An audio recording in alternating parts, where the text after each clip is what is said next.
શરૂથી જ એક અગ્રણી દરજ્જાવાળું શહેર રહેલું છે. થોડુંક ઇતિહાસમાં ડોક્યું કરીએ તો આ શહેરમાં સુંદર સ્થાપત્યના અજોડ નમૂના સ્વરૂપ અનેકવિધ ઇમારતો છે.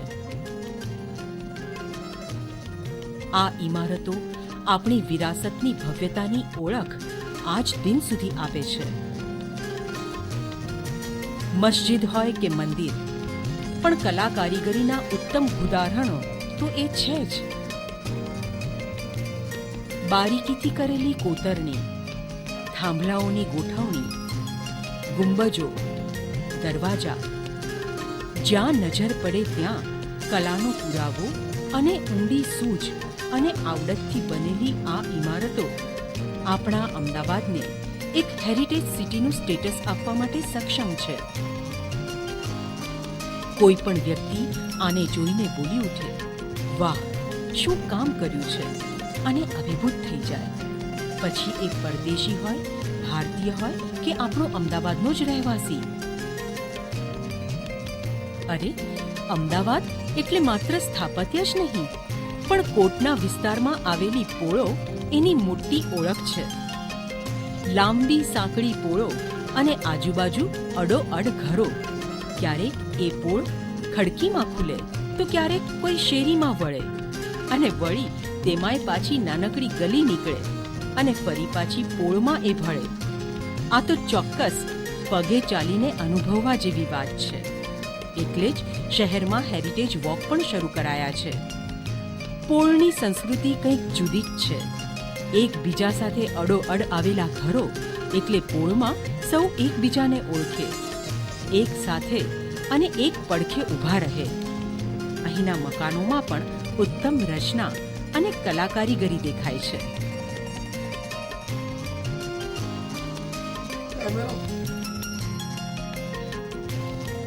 પણ અમદાવાદ માત્ર ઐતિહાસિક જ નહીં, પણ આઝાદીની લડાઈમાં પણ અમદાવાદ શહેર ચળવળ માટેનું એક પ્રબળ સ્થાન હતું. ગાંધી આશ્રમ અમદાવાદનું જાણીતું અને દુનિયાભરમાં પ્રખ્યાત. પણ દરેક વિકસતા શહેરને, મહાનગરને અમુક સમસ્યાઓ હોય જ, જે મોટાભાગે માનવ સર્જિત છે. તેથી તેનો ઉકેલ પણ આપણા જ હાથમાં છે. આ શહેર 66 લાખની વસ્તીવાળું છે અને રોજનો હજારો ટન ઘરગથ્થુ કચરો કાઢે છે. આ કચરો એક મોટી સમસ્યા. પોળમાં ગંદકી તો ઊભી કરે જ, પણ વિરાસતનો દરજ્જો મેળવવામાં પણ એક મોટો અવરોધરૂપ બને. આ અવરોધને દૂર કરવા એક અનોખું અભિયાન હાથ ધરાયું. સ્વચ્છતાની હરીફાઈ. શું ચોખ્ખાઈની પણ કોઈ હરીફાઈ હોય? કોટની અંદરનો વિસ્તાર આ માટે આવરી લેવાયો અને 250 જેટલી અમદાવાદની પોળ સ્વચ્છતાની હરીફાઈમાં જોડાઈ ગઈ.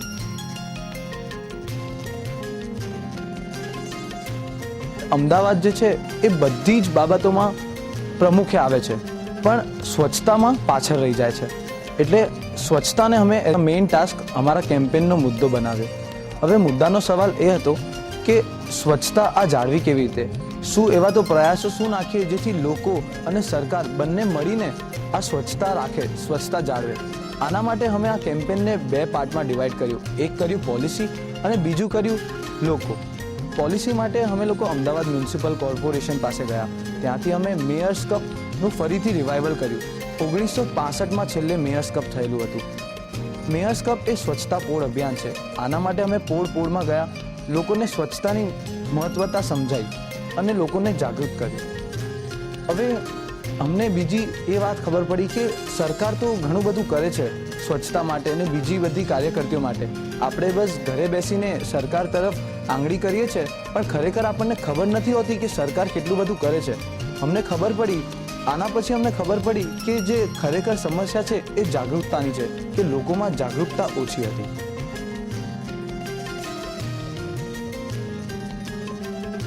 અમદાવાદનો 600 વર્ષ જૂનો ઇતિહાસ છે. અમદાવાદની આજે કોટ વિસ્તારની પોળો છે એ પોળો ચોખ્ખી રહે, સાફ રહે, નીટ એન્ડ ક્લીન રહે અને જેને કારણે રોગચાળો ના ફેલાય એટલા માટે આપણે મેયર કપ્સનું 48 વર્ષ પછી પુનઃજીવન કર્યું છે. જેને કારણે અમદાવાદની પોળોમાં 2 પ્રકારના કચરા આપણે ભેગા કરવાના નાગરિકોને વિનંતી કરીએ છીએ. એક કચરો જે છે સૂકો કચરો કહેવાય, કે જે કચરો તમે વેચી શકો અને જેને કારણે તમે મહિને 2 દિવસની શાકભાજીના ખર્ચો કાઢી શકો. અને બીજો કચરો જે રસોડાનો વેસ્ટ છે એ અમે ઉપાડીએ છીએ. અમે અમદાવાદ શહેરમાંથી રોજ 36,000 ટન કચરો ઉપાડીએ છીએ. પર વ્યક્તિ દીઠ 600 ગ્રામ કચરો અમે લઈએ છીએ. પણ નાગરિકોને મારી અપીલ છે કે 600 ગ્રામ કચરો છે મિક્સ આવે છે, પણ એક કચરો જો 2 અલગ પાડવામાં આવે તો તમને બી આર્થિક ફાયદો થાય અને કોર્પોરેશનને જે રસોડાનો વેસ્ટ મળે છે એને કારણે ખાતર બનશે, લાઇટ જનરેટ થવાની છે અને કોલસા બનશે. આ 3 વસ્તુનો કારખાના પણ અમદાવાદ મ્યુનિસિપલ કોર્પોરેશને સ્થાપિત કરેલા છે. ચાલો આપણે સ્વચ્છતાની હરીફાઈમાં જોડાયેલી અમદાવાદની એક જાણીતી દેસાઈની પોળની મુલાકાત લઈએ. આ પોળ અખા ભગતના ચોકથી પણ ઓળખાય છે. હા મિત્રો, ગુજરાતી વ્યંગ કાવ્યના સર્જક અહીં રહેતા હતા, અખા ભગત. આ પોળના રહેવાસીઓ એક થઈ ગયા અને સ્વચ્છતાની હરીફાઈને એક ચેલેન્જ રૂપે સ્વીકારી. તેઓએ નક્કી કર્યું કે આપણી પોળ સૌથી સ્વચ્છ બને. દેસાઈની પોળનો રહેવાસી છું. અમે અમારું ઘર જે છે એમાં મારા એન્સેસ્ટર્સ પૂર્વજ બધા રહેતા હતા. અમે લોકો અહીંયા લગભગ 100 વર્ષથી રહીએ છીએ. અને પોળમાં સ્વચ્છતા અભિયાન આ તો મેયર કપ હમણાં જસ્ટ શરૂ થયો છે, બટ અમારી પોળ 1996થી આમાં અગ્રેસર છે. 1996માં પહેલો હેરિટેજ વોક જે અમદાવાદમાં થયો હતો એ અમારી પોળથી શરૂ થયો હતો. કે અમારે આ રીતે 2 ઓક્ટોબર છે તો અમે મેયર કપ જે 50 વર્ષ પહેલાં એ લોકોએ શરૂ કર્યો હતો એને પાછો રિવાઈવ કરવો હતો. તો એ લોકો અમારી પાસે આવ્યા અને અમને આ બધી વાત કરી, સમજાઈ કે આ પોળ કે કોટ વિસ્તારની 250 પોળ લગભગ એમાં ભાગ લેશે અને આ રીતે તમારી પોળ બી ભાગ લો અને તમે હવે કચરાનું કઈ રીતે તમે સંચાલન કરશો, કે કઈ રીતે તમે એ વેસ્ટ દરેક ઘરમાંથી અલગ અલગ કરશો. તેમણે અમને દરેક પોળમાં અમે મિટિંગ કરી પોળવાળાની, એમને બોલાવ્યા ટાઈમ્સ ગ્રુપવાળાને, અને એમણે સમજાવ્યું કે ભાઈ તમે દરેક ઘરેથી જો તમે સોલિડ વેસ્ટ એ જે કે પેપર, પ્લાસ્ટિક ને એ બધું છે, ને એઠવાડ જે ઓર્ગેનિક વેસ્ટ છે એને તમે અલગ અલગ રાખશો તો એનો તમે ઉપયોગ લઈ શકશો. પછી આ કચરા વાળવાનો પ્રશ્ન છે, કોઈ બી પ્રોબ્લેમ હોય તમે કમિટી મેમ્બરને કહો, એ પ્રમુખને આવીને કહેશે, એ પ્રમુખ જે છે અહીંયાના કાઉન્સિલરને કહેશે, પછી એ રીતનો પ્રોબ્લેમ સોલ્વ થતો હતો. અને એ રીતે થાય છે. કોર્પોરેશનનું કામ અહીંયા બહુ જ સારું છે. અહીંયાના કાઉન્સિલર ઘણા હેલ્પફુલ છે, અમને એમનો બી બહુ સપોર્ટ છે અહીંયા. આમ અમદાવાદની 250 જેટલી પોળોમાં આ સ્વચ્છતાની હરીફાઈ શરૂ થઈ. દરેક પોળોમાં લોકોને સમજણ આપવામાં આવી કે ઘરગથ્થુ કચરો છૂટો પાડવો, શેરીમાં નાખવાના બદલે એને કચરાપેટીમાં નાખવો. પણ નવાઈની વાત એ છે કે આ અભિયાન યુવાનોને સોંપવામાં આવ્યું. અહીં પણ યુવાનોની ખંત અને કાબેલિયતનો ખ્યાલ મળ્યો. જુદી જુદી ટુકડી બનાવીને પોળોમાં તેઓએ લોકજાગૃતિ ફેલાવી. આ કામગીરીમાં તેમની સાથે લગન અને લાગણીથી લોકો પણ જોડાઈ ગયા અને આમ સ્વચ્છતાની હરીફાઈ યુવાનોએ શરૂ કરાવી.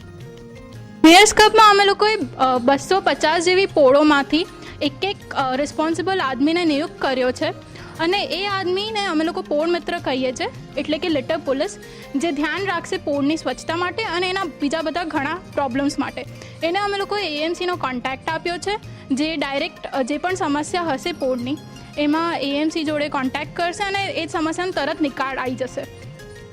હવે બીજું જે હતું, અમે લોકોએ બહુ બધા બીજા કેમ્પેન્સ કર્યા હતા. અમને લોકોને ખબર પડી કે આ કચરાનું જે મૂળ ડાયમંડ ટાઈપ છે એ પ્લાસ્ટિક છે, તો એ પ્લાસ્ટિકને મૂળમાંથી ખસાડવા માટે એનો યુઝ ઓછો કરવો પડશે.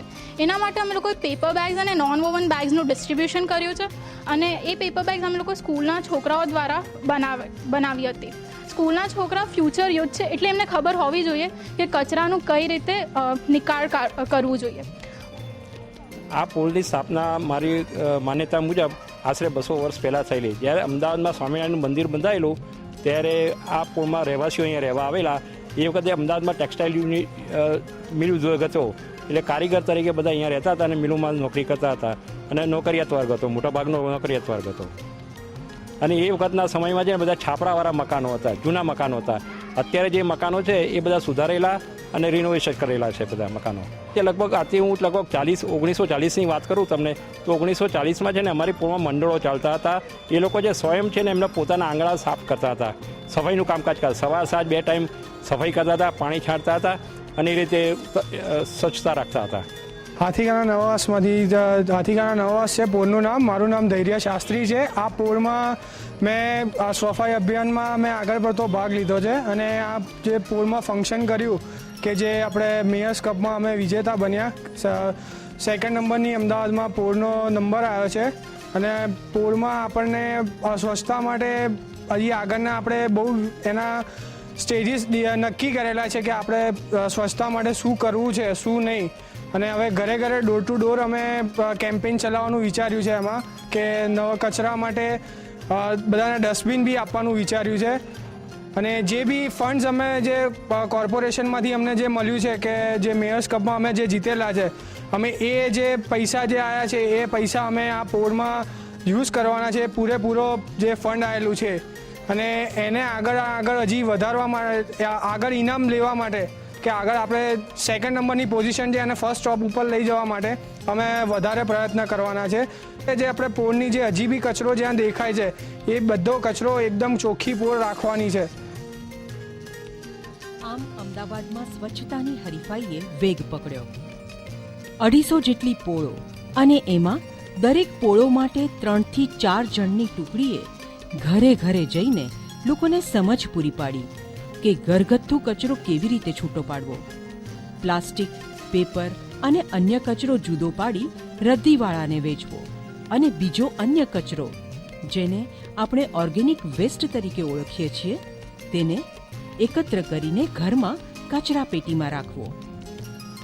જ્યારે પણ સફાઈ કામદાર આવે ત્યારે આ ઓર્ગેનિક કચરો તેને લારીમાં આપી દેવો અને શેરીમાં કોઈ પણ જગ્યાએ આ કચરો ફેંકવો નહીં કે મૂકવો પણ નહીં. આ લારીમાંનો કચરો અમદાવાદ મ્યુનિસિપલ કોર્પોરેશન દ્વારા બધી જગ્યાએથી એકત્ર કરવામાં આવે છે. નિયમિત રીતે સફાઈ કામદારો આ કચરો લઈ જતા હોય છે. આમ શેરી તો ચોક્કસ સાફ રહેશે જ, પણ સાથે સાથે ગંદકીથી દૂર રહેલી શેરીમાં ગાયો રખડતી બંધ થશે અને માખી મચ્છર પણ નહીં થાય. સ્વચ્છતા તો આપણા જીવનનો એક ચોક્કસ અભિગમ તો હોવો જ જોઈએ.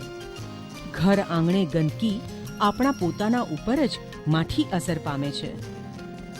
અમદાવાદની પોળો એક અનોખી સંસ્કૃતિ અને સુંદર ઘરો માટે પ્રખ્યાત છે.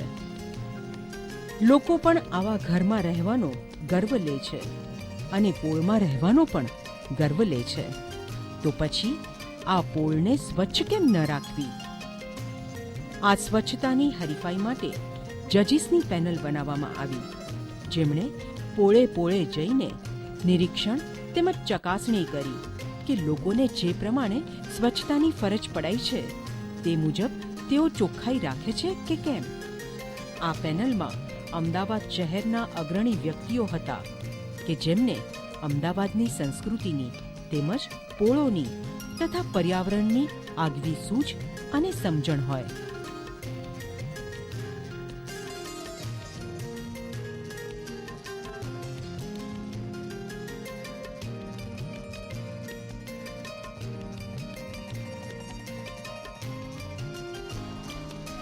અમદાવાદમાં કોટ વિસ્તારમાં આ પોળ સંસ્કૃતિ વર્ષો જૂની વખણાઈ ગઈ.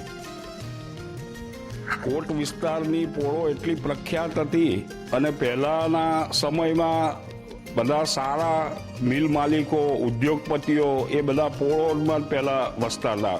કોટની વિસ્તારની બહાર ભાગ્યે જ કોક રહેવા જતું હતું. એ સમયથી આ પોળ સંસ્કૃતિ એટલી બધી વિકસી અને આ કોટ વિસ્તારની બધી પોળોમાં બ્રિટિશરોએ આ ડ્રેનેજ સિસ્ટમ નાખેલી છે. અત્યારે અમદાવાદના પશ્ચિમ વિસ્તારમાં બધા ચોમાસામાં પાણી બધે ભરાય છે, પણ કોટ વિસ્તારમાં ક્યારેય પાણી કોઈ દિવસ ભરાયું નથી. એની સાથે સાથે પહેલાં પોળમાં થોડી ગંદકી વધારે રહેતી હતી. બધે ગાયો ફરે, બધા એંઠવાડ કચરો બહાર નાખે, પણ હમણાં છેલ્લા કેટલાય સમયથી બધા આ સ્વચ્છતા અભિયાન શરૂ કર્યું અમદાવાદ મ્યુનિસિપલ કોર્પોરેશને, અને અમારે પણ અમારી પોળમાં ખૂબ જ સ્વચ્છ રીતે બધા રહીશોએ એનો સાથ સહકાર આપ્યો અને પોળ સ્વચ્છ રાખી. એના પરિણામ સ્વરૂપે આજે અમને અમદાવાદ શહેરમાં કોર્પોરેશને સારામાં સારી પોળ તરીકે પહેલું ઇનામ જાહેર કર્યું, અમને કપ આપ્યો છે. એ અમારી પોળ માટે ખરેખર ગૌરવની વાત છે. આ સ્વચ્છતાની હરીફાઈમાં સૌથી અગ્રણી સ્થાને દેસાઈની પોળ રહી. અહીં શેરી તો એકદમ સાફ સુથરી. આખી પોળોમાં લોકોએ એક બનીને પોતે હરીફાઈ જીતવી છે એવી નેમ લઈ લીધી હતી. અખા ભગતથી જાણીતી આ પોળ સ્વચ્છતાની અંદર પણ આગવી રહી. અખા ભગતના કુટુંબીજન પાસેથી આપણે આગળની વાત જાણીએ. કહેવત છે કે સ્વચ્છતામાં પ્રભુનો વાસ છે. એ જરૂરી છે, કારણ કે આપણા ઘરમાં જે કચરો નીકળે છે એ દરેકના ઘરમાં નીકળતો હશે કચરો, અને એક ભીનો કચરો અને સૂકો કચરો. ભીના કચરાને આપણે કરીને બી એક વેસ્ટ કરી દઈએ છીએ, પણ ઘરની આંગળ નાખીએ છીએ તો આપણા ઘર શોભતું નથી. અને જે સૂકો કચરો છે આપણે ડસ્ટબિનમાં એ રીતે કરી લઈએ છીએ, પણ એનો નિકાલ થાય એના માટે આપણે એક સ્વચ્છતા અભિયાન પ્રતિયોગિતા ગોઠવી છે કે એમાં કઈ રીતે શું કરવું શું નહીં એમ. અને પ્રતિયોગિતામાં અમે ફર્સ્ટ નંબર આવ્યા છે પોળમાં. અને આ પોળ જોઈને બીજી પોળવાળા એમ કહે છે કે આ પોળમાં આટલી સ્વચ્છતા જોઈને અમારી પોળમાં બી આ રીતે સ્વચ્છતા હોવી જોઈએ. એ લોકો બી જાગૃત થયા છે કે અમારે શું કરવું એમ, અને બધા અમને આવીને કહે છે કે ના અમારે હવે આગળ વધવું પડશે એમ. એ લોકોને થવા માંડ્યું છે કે અમે આગળ કરીએ કશું સ્વચ્છતા માટે હરીફાઈ. હા, એમને દરેક પોળમાં અમે મીટિંગ કરી પોળવાળાની, એમને બોલાવ્યા ટાઈમ્સ ગ્રુપવાળાને, અને એમણે સમજાવ્યું કે ભાઈ તમે દરેક ઘરેથી જો તમે સોલિડ વેસ્ટ એ જે કે પેપર પ્લાસ્ટિક ને એ બધું છે ને એઠવાડ જે ઓર્ગેનિક વેસ્ટ છે એને તમે અલગ અલગ રાખશો તો એનો તમે ઉપયોગ લઈ શકશો. ધારો કે ઓર્ગેનિક વેસ્ટ છે એ તમને એને તમે સાચવીને તમે જો પોળમાં અમે અમારી તરફથી તમને એક બાયોગેસ પ્લાન્ટ આપીએ છીએ, જો તમે એ બે કચરા અલગ અલગ કરીને તમે જે ઓર્ગેનિક વેસ્ટ ભેગો કરશો એઠવાડ ને બધું ને એમાં નાખશો તો તમને ગેસ મળી શકશે. અને બેસ્ટ વાત એ થઈ કે અમારી પોળમાં મારા ઘરે અમે ફરસાણનું કામ કરીએ છીએ, એટલે જનરલી શું છે કે એમાં એઠવાડ ને બધું નાખવા માટે પોળમાં ક્યાંય એ પ્લાન્ટ મૂકવો થોડુંક અમને એ લાગતું હતું કે કોકના ઘરે ના થાય, પણ મેં એ લોકોને સામેથી કીધું કે ના ભાઈ મને આમાં રસ છે, તમે મારા ઘરે મૂકો બાયોગેસ પ્લાન્ટ, મને ફરસાણનું કામ છે, મને બી કામ લાગશે, ઘરે બી કામ લાગશે. તો મેં જે કચરો વાળે છે કોર્પોરેશનમાંથી મેં એમને સમજાવ્યું કે તમે, અને પોળવાળાઓને સમજાવ્યું હતું મિટિંગમાં કે તમે હવેથી દરેક જગ્યાએ કચરો અલગ અલગ 2 ડસ્ટબિન રાખો. એમાં જે ઓર્ગેનિક કચરો જે ભેગો થાય એ તમે જે કચરાવાળાને અલગથી આપો થેલીમાં, તો એ જે કચરો આખી પોળનો ભેગો થાય એ કચરાવાળાને મેં કીધેલું છે કે તમારે ઉપર આવીને બાયોગેસ પ્લાન્ટમાં નાખી દેવાનું. એટલે એ રીતે અમારા પોળમાંથી કચરો બી ઓછો થઈ ગયો છે, લોકો બહાર નાખવાનું બંધ કરી દીધું છે, કચરાનો હવે સદુપયોગ થાય છે જે પહેલાં નહોતો થતો. આટલો બધો જે એઠવાડ ને બધો કચરો ને બધું ગંદકી થતી હતી, હવે એના લીધે સારું શું થયું, જો કચરો એઠવાડ એ લોકો નાખતા નથી એનાથી સારું એ થયું કે પોળમાં ગાયો આવતી બંધ થઈ ગઈ. પોળમાં ગાયો આવતી જ નથી તો હવે એ લોકોનું બી જે છાણ ગોબર એ બી નથી પોળમાં દેખાતું, એટલે એ સારી વાત બી થઈ છે અમારા માટે. આમ મેયર્સ કપ જીતવાના નામે સ્વચ્છતા અભિયાન દ્વારા લોકોમાં ફરીથી સ્વચ્છતા માટેની જાગૃતિ આવી. આ હરીફાઈમાં જીત તો આખરે લોકોની તો ચોક્કસ ખરી જ, પણ અંતે સ્વચ્છતા ઘર આંગણે આવી અને અમદાવાદ શહેરને વિરાસત શહેરનો દરજ્જો મેળવવામાં ચોક્કસ સહાયરૂપ બની. એમને કીધું કે સફાઈ અભિયાન એ બહુ મોટી વાત છે, કારણ કે હવે લોકો ફોરેન બહુ જતા થઈ ગયા છે અને ત્યાં એમને જોયું કે નીટ એન્ડ ક્લીન હોય છે, અને નીટ એન્ડ ક્લીન રહેવાને કારણે રોગચાળો બી થતો નથી, અને રોગચાળો ના થાય એટલે ડૉક્ટરોના બિલ પણ આપણે બહુ મોંઘા ભરવા પડે છે. એ બધું જ જોઈને નાગરિકો સામે ચાલીને આવ્યા છે, અને આ સામે ચાલીને આવ્યા પછી મ્યુનિસિપલ કોર્પોરેશન અને આ વિસ્તારના કોર્પોરેટર તરીકે મેં પૂરો સહયોગ આપી અને આ અભિયાનને વધુ વેગ અપાયો છે.